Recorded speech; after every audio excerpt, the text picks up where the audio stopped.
Por mucho tiempo, Canadá se ha mantenido como el país favorito para emigrar de todo el mundo, con la reputación de ser seguro, estable y con servicios de calidad, recibiendo tan solo en el último año búsquedas de más de 1,5 millones de personas acerca de cómo mudarse a vivir allí. Pero esto podría estar a punto de cambiar, con algunas instituciones internacionales previendo que Canadá será la economía avanzada con el peor desempeño en las próximas décadas, ya que viene arrastrando un conjunto de serios problemas que están llevando a cada vez más personas a huir del país. Y quienes se van no son solo canadienses, sino incluso mexicanos recién llegados que se ven obligados a darle la espalda a un país que eligieron para convertirlo en su hogar adoptivo. Ven que su dinero cada vez les alcanza menos debido a la inflación, lo que ha dejado a 1 de cada 4 canadienses en la pobreza y a más de 1 millón de niños con riesgo de salud a largo plazo, según los últimos reportes de UNICEF y los bancos de alimentos de Canadá. Y a esto hay que sumarle la crisis de vivienda que hace cada vez más difícil a las familias tener una casa propia, lo que ha llevado incluso a muchas personas a tener que vivir en sus carros.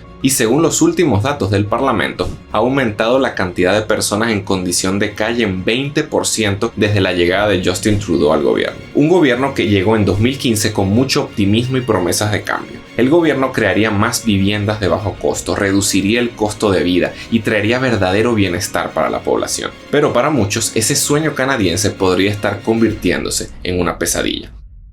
¿Y cuál es la causa de todo esto? Uno de los acusados más comunes son los inmigrantes, que representan casi 1/4 parte de la población de Canadá, que viene creciendo a un ritmo cada vez más acelerado gracias a las políticas migratorias del gobierno. Políticas que incluían un plan agresivo para recibir personas desde otros países, como la India o México, para que se unieran a la fuerza de trabajo canadiense e impulsaran la economía del país. Sin embargo, el creciente sentimiento anti-inmigrante y los desequilibrios que conlleva acoger a tantos miles de familias en tan poco tiempo, como veremos en un momento, están haciendo que Canadá empiece a poner algunas barreras para quienes quieren irse a vivir allí. Y por los problemas de esta nueva realidad que vengo describiendo, no es sorpresa que 40% de los inmigrantes esté considerando regresarse a su país de origen, cruzar la frontera hacia Estados Unidos, país al que ha aumentado 70% la inmigración desde Canadá, o al menos mudarse de ciudad. Pero estos movimientos migratorios pueden resultar muy traumáticos, no solo por la nueva vida a la que se enfrentan los migrantes, algunos sin manejar bien el idioma, sino también porque algunas familias pueden quedar separadas, especialmente ahora que se están colocando nuevas restricciones. Y esto toma una mayor magnitud si tomamos en cuenta que más de 28 millones de latinoamericanos viven fuera de sus países de origen. Por eso es tan importante el patrocinador del documental de hoy, MyHeritage, una plataforma que estoy utilizando para trazar los orígenes de mi familia, especialmente como venezolano inmigrante que he vivido en carne propia la situación de verme obligado a salir de mi país para buscar nuevas oportunidades de una mejor vida. Eso hizo mi abuelo Quinto, que emigró desde Italia hacia República Dominicana en el siglo XVIII, según la biografía que me generó la inteligencia artificial de MyHeritage. Mi apellido florentino vendría de la ciudad de Florencia. Pero lo más interesante fue lo que descubrí utilizando la herramienta Smart Matches, luego de colocar los datos de algunos familiares en mi árbol genealógico. Encontré coincidencias con los árboles de otros usuarios, con los más de 20,000 millones de récords históricos a los que tiene acceso a la plataforma. Y así llegué automáticamente hasta mi tatarabuelo, quien fue un héroe de la independencia dominicana e incluso tiene su página en Wikipedia. Aquí puedes ver una foto que encontré de él y que pude restaurar y animar en cuestión de segundos para enviársela a mi madre. Tú puedes hacer lo mismo, explorar tu historia familiar y descubrir tus orígenes haciendo clic en el enlace del primer comentario o escaneando este código QR para aprovechar la prueba gratuita de 14 días de MyHeritage que conseguí para ti. Y ahora sí, con esto claro, comencemos con nuestros invitados de hoy, con quienes exploraremos el lado oscuro del sueño canadiense. Pero ¿cuál es la causa real de este aparente deterioro? ¿Qué papel juegan los migrantes? ¿Qué perspectivas existen realmente para los latinos que desean mudarse a Canadá desde México y otros países? ¿Cuál es la única solución a este problema y qué podemos aprender de esta experiencia? Para responder estas preguntas tenemos nuevamente a Víctor y Álvaro del canal Mexican Family, quienes son inmigrantes mexicanos en Canadá y nos revelarán la realidad de lo que están viviendo para que tú puedas sacar tus propias conclusiones. Yo platicaba con unos inmigrantes de Italia, aquí donde vivimos hay una gran comunidad de italianos que emigraron hace 40 años, yo creo. Y en ese momento tú llegabas a Canadá y estando en suelo canadiense podías decir que te querías quedar. Y te quedabas, o sea, nos cuentan, oye, yo me quiero quedar en Canadá, pues bienvenido, pásale. Ahí está su permiso de trabajo. Pásale ahí, póngase a trabajar, búsquese algo que hacer. Ahora ya es muy diferente, ya se ha endurecido la política migratoria en este sentido, pero digamos del Canadá que nosotros nos acordamos, a lo que extrañamos mucho definitivamente es el costo de vida. Yo te puedo decir, y es algo que nuestros amigos que viven en Canadá no nos van a dejar mentir, que una despensa hace... Tú tienes un video de eso. Yo tengo un video, efectivamente tengo un video de hace 2 años. Estábamos en plena pandemia, de hecho salgo hasta con la mascarilla. Fuimos al supermercado y lo estábamos viendo hace unos días. Y le digo, es que es increíble cómo se ha elevado el coste de vida. Porque en esa ocasión gastamos como $200 canadienses aproximadamente en la despensa de nuestra semana y nosotros somos 5, tenemos 3 niños. Entonces, pues era un costo de vida sumamente económico. Se podía vivir bien y traíamos suficiente comida para toda la semana. No te privabas de nada. Te podías dar todos los gustitos en cuanto a comida que tú quisieras. Era permisible y con trabajos con salario mínimo, porque en aquel entonces yo trabajaba en Amazon y Amazon es reconocido no por sus buenos salarios. O sea, tienes un salario decente que te permitía tener una vida decente, te permitía vivir bien, cómodamente. Entonces, $200 a la semana era algo que podías costear con un trabajo sencillo, con un salario mínimo.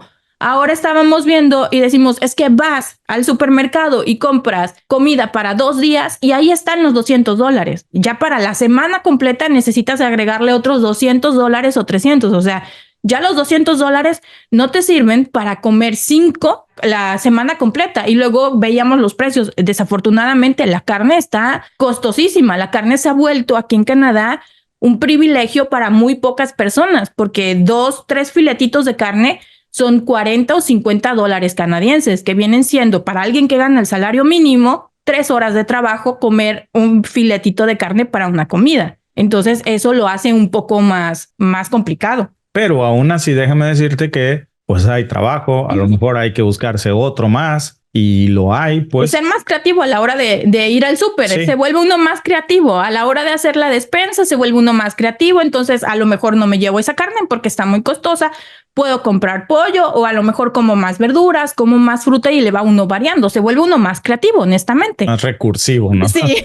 Sin embargo, muchos acusan a la llegada masiva de migrantes como la causa detrás de estos problemas económicos a raíz de la política migratoria del gobierno. El costo de la inmigración es muy necesario para poder acelerar la economía en situaciones normales. Pero tú sabes que después de la pandemia las situaciones normales ya no son la regla. Y entonces después de esa interrupción de las cadenas de suministros, el mundo entero cambió y Canadá no fue la excepción. Y yo me atrevería a decirte que no se ha sabido adaptar Canadá a esta nueva realidad bajo la administración de Trudeau. Y es un poco el descontento de la población. Tenemos al primer ministro menos querido de los últimos 40 años. Uno de los anteriores fue su papá. Bueno, pues ahora es él. Y entonces imagínate, esto está agregando muchísima presión no nada más al sistema migratorio, sino por supuesto al sistema económico. Que no es que los inmigrantes tengamos la culpa, es que simplemente esos números que eran prepandemia, pues no cuadran en este momento. Sobre todo cuando vemos que saca estadísticas Canadá, el crecimiento esperado para Canadá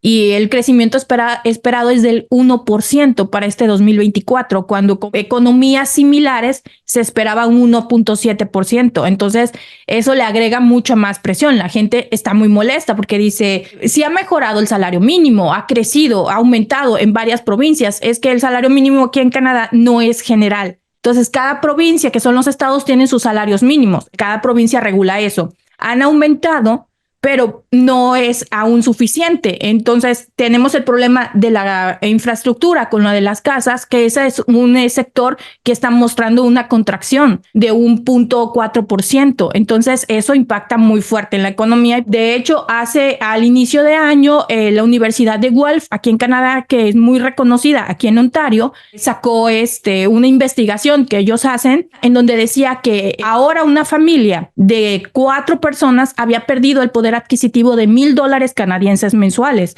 por la inflación, por el costo de vida, que ahora tenían que trabajar más para reponer esos $1,000 por la presión que había en la economía. Y eso pues le abona a mucho al descontento que hay. La gente no es necesariamente que esté molesta con la inmigración, está molesta porque no le están dando como que soluciones. Tenemos también un sistema de salud que está completamente, pues no colapsado, pero sí es un sistema de salud que está teniendo serios problemas en muchísimas partes de Canadá. Porque está agregándose una presión. Yo creo que debe de ser normal cuando esperas que tu población crezca tan rápido, pero no planeas. Es decir, si tú vas a tener invitados en el fin de año en la cena familiar de tu casa y vas a tener una visita de 40 familiares, pues mínimo tratas de tener 40 colchonetas, ¿no? Pero imagínate qué pena, oigan, no hay dónde dormir, ¿no? Entonces, ¿para qué nos invitas, no? Entonces, es parte de la previsión que faltó y que han cambiado los planes. Tal vez este no era el plan original de Trudeau, hay que decirlo. Tal vez prepandemia él hacía cuentas y esta hubiese sido otra historia. Gracias a esa historia es que nos beneficiamos nosotros y estamos aquí, por ejemplo, bendito Dios. El problema es que el mundo ha cambiado en general bastante y ahora estamos hablando de cuentas alegres, porque de hecho ni siquiera es el 1%, creo que es el 0.9%, la previsión. Bueno, pues cerrémoslo en el 1% de la predicción de crecimiento económico de Canadá. Pero si tú lo comparas, por ejemplo, con la predicción de crecimiento económico de Estados Unidos, que es del 1.8%, quiere decir que el crecimiento proyectado de Canadá es un crecimiento pobre. Pero si lo comparas con el de México, que es del 2.2 al 2.9, o sea, estamos hablando de que el crecimiento de México en comparación con el de Canadá o Estados Unidos es como si sumaras prácticamente los dos juntos. Sí. Claro, eso no se traduce en una realidad necesaria que todos veamos, porque ahí ya entrarán las variables que tú conoces mejor que nosotros de datos macroeconómicos y cómo eso no necesariamente se refleja en una justa distribución de la riqueza, pero sí que estamos viendo un crecimiento del Producto Interno Bruto, pues mucho mejor en México que en Estados Unidos y en Canadá. Eso es un hecho que,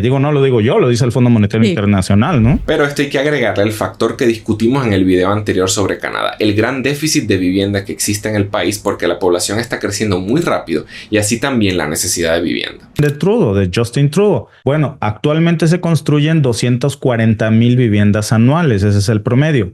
Se tendría que incrementar 200,000 viviendas más de lo que se construye, o sea, 440,000 viviendas al año para llegar al 2030 arreglando este déficit. Pero hay un problema, Gabriel. Justin Trudeau tiene un plan migratorio de traer 400,000 nuevos inmigrantes al año. Entonces, no cuadran los números, porque si estás arreglando el déficit de 440,000 viviendas anuales, 240,000 que se hacen, más 200,000 que necesitamos más, que no existen en este momento, pero traes a 400,000 nuevos inmigrantes cada año, no se arregla el déficit, se empeora, que es el problema migratorio número uno que hay, como ha impactado en el cambio de la política migratoria de Trudeau.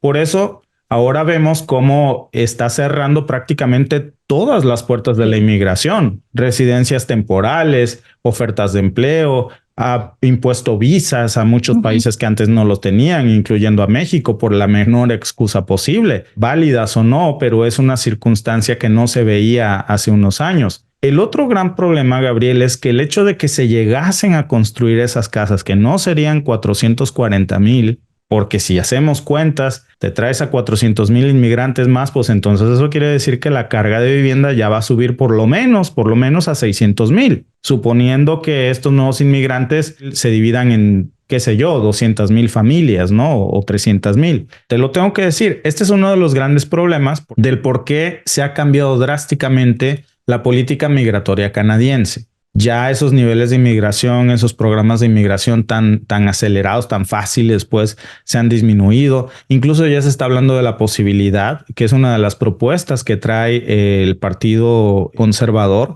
que las personas que vengan a estudiar a Canadá una vez que terminen sus estudios se regresen a sus países sin la posibilidad de obtener una residencia permanente en Canadá, porque eso está agregando una carga pues impositiva, digámoslo así.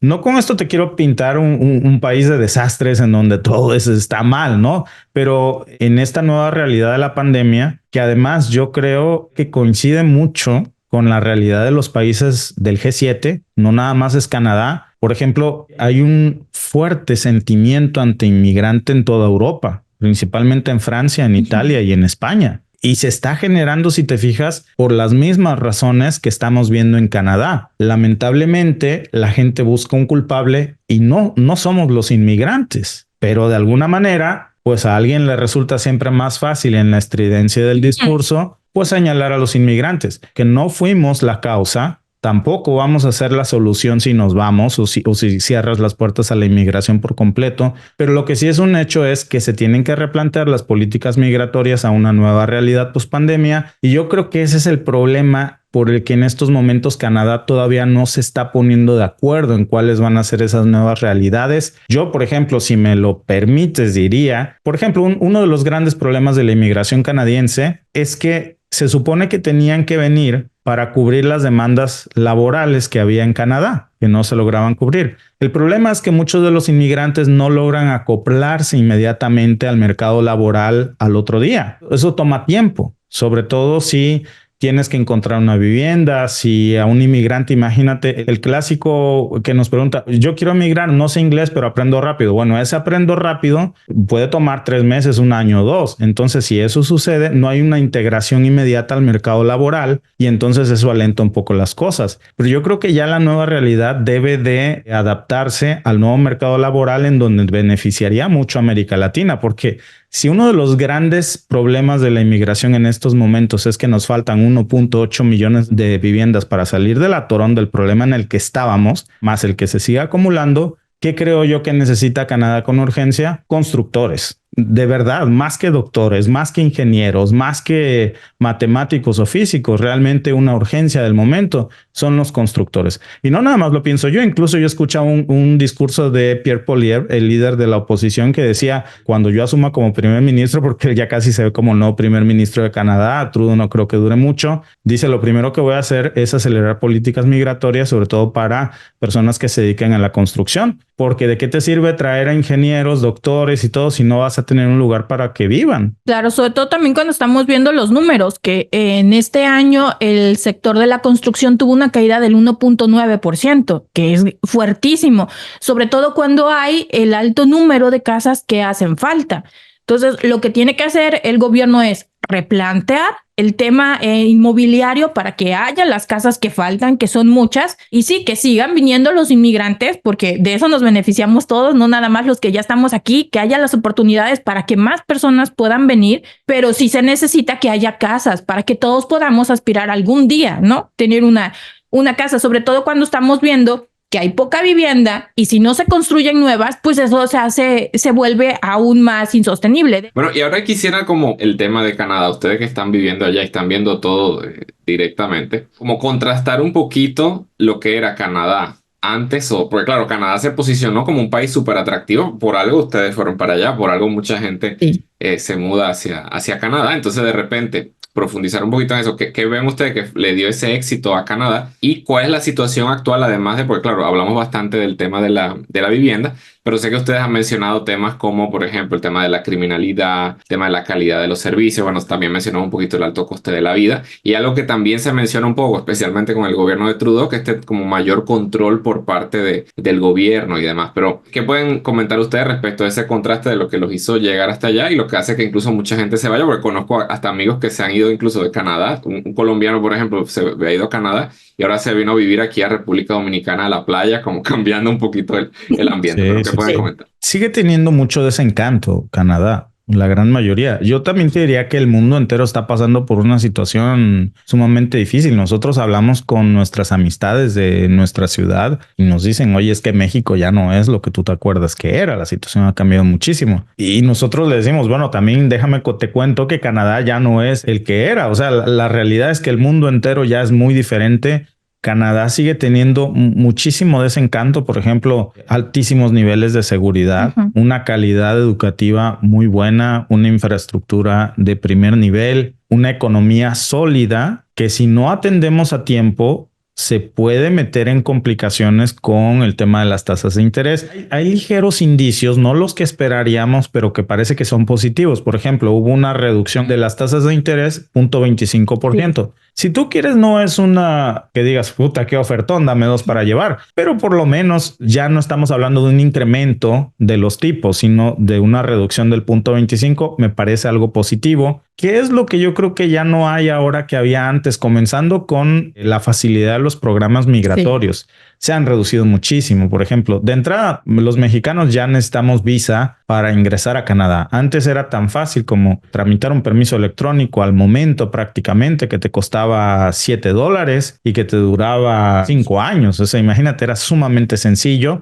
Había mucha facilidad incluso para que al momento de venir en aquellas épocas a estudiar inglés en un programa incluso hasta corto, ya después lo fueron poco a poco complicando más, pudieras tú tener un permiso de trabajo y después la posibilidad de quedarte. Es decir, había muchísimas facilidades para ingresar a Canadá y quedarte en Canadá. Y mientras más vamos regresando los años, yo tengo muchos amigos, sobre todo Canadá, fíjate que va por oleadas. Yo no sé por qué, siento que le abren al grifo de la inmigración geográfica. Por ejemplo, hay oleadas de inmigrantes de Polonia, hay años en los que vinieron muchos inmigrantes de México, por ejemplo, recientemente, de Argentina, de Italia. Pero ¿qué ha pasado en todo este tiempo con el nivel de vida en Canadá en comparación con otros países? Los niveles de pobreza son muy diferentes, ¿no? O sea, no hablamos de, por supuesto, los niveles de pobreza alimentaria, los que estamos acostumbrados a ver, a escuchar. El nivel de pobreza es muy diferente. Por ejemplo, aquí en Canadá, si una familia al final del año, como la nuestra, reporta menos de $120,000, algo así. Bueno, si reportas menos del salario mínimo que tú tendrías que hacer como persona individual, si reportas entre $40,000 y $50,000, tienes una devolución mayor de impuestos. Más incentivos por tus niños. Sí. Entonces yo creo que entre 100 y 120,000 se considera pobreza. O sea, entonces te digo que los niveles de pobreza son muy diferentes. Pero lo dura que es la vida ya para el canadiense promedio, este es un problema. Para nosotros, pues decimos, oye, pues este no es un problema, ¿no? Es simplemente pues hay que echarle para adelante, pero no es la realidad a la que el canadiense estaba acostumbrado. Y pues claro, tampoco es algo que a nadie nos guste, sobre todo cuando antes podías hacer perfectamente tu vida, comprarte una casa, etcétera, perfectamente con un salario de tiempo completo, y ahora las cosas se han complicado más. Un poco lo que estamos viendo en el mundo entero. Tú sabes que esto es igual aquí y en China. El mundo, la vida, la economía ha cambiado muchísimo. Aún así, yo creo que sí estamos demasiado agradecidos porque con todo y el crecimiento modesto que se espera que tengamos de casi el 1%, por lo menos no estamos hablando como Alemania de una contracción de la economía el año pasado. No estamos hablando como Japón de una recesión. Es decir, la realidad para Canadá como miembro del G7 no es, como decimos en México, no es tan peor. No es tan peor. Sí, está controlada. Podemos decir que vamos bien.